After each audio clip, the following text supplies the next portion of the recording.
If you don't learn from your past, it won't stay behind you. It will disguise yourself as your future. લોકો આવે છે, ખાસ કરીને યુવાન લોકો, અને પૂછે છે કે ભવિષ્ય કેવી રીતે બનાવીએ, ભવિષ્યમાં શું કરીએ. પહેલું કામ તો એ કરો કે ભવિષ્યને ભૂતકાળથી મુક્ત કરો. ભવિષ્ય બનાવવું છે ને ભૂતકાળનું પુનરાવર્તન થોડું કરવું છે. અને જો ભૂતકાળ એટલો સારો હોત તો પછી ભવિષ્ય માટે પ્રશ્ન કેમ ઊભો થાય? અતીતથી આઝાદી જોઈએ, ભવિષ્ય નવું જોઈએ.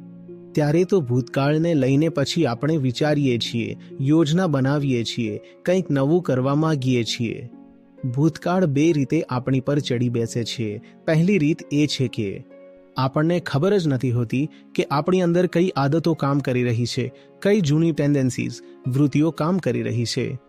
આપણને ખબર જ નથી કે આપણે હજુ પણ જૂની માન્યતાઓથી બંધાયેલા છીએ, જે આપણી અંદર ડ્રાઈવર છે, મોટિવેટર છે, જેની પાસેથી આપણે પ્રેરણા લઈએ છીએ. એ બધું જૂનામાં જૂનું છે.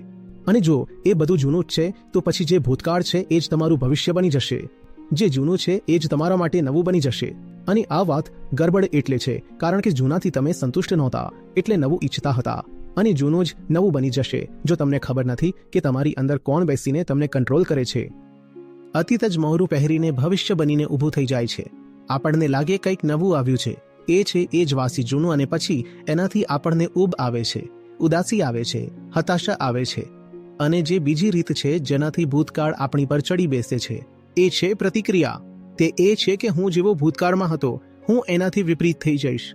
આ લગભગ એવી જ વાત છે કે કોઈ એક માણસ જે તમારી સામે ચહેરો રાખીને ઊભો છે તેને તમે કહો કે આમ ફરી જાઓ અને મારી તરફ પીઠ કરી લો. એનાથી એ માણસ બદલાતો નથી.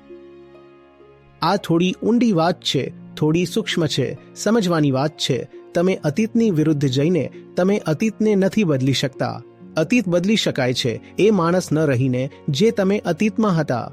નહીંતર અતીતમાં તમે એક કામ કરતા હતા, એક એક્સ્ટ્રીમમાં, એક અતિમાં. ભવિષ્યમાં તમે એનું વિપરીત કરવા લાગશો. બીજી અતિમાં વધારે તમને લાગશે કે જો હું તો બદલાઈ ગયો છું.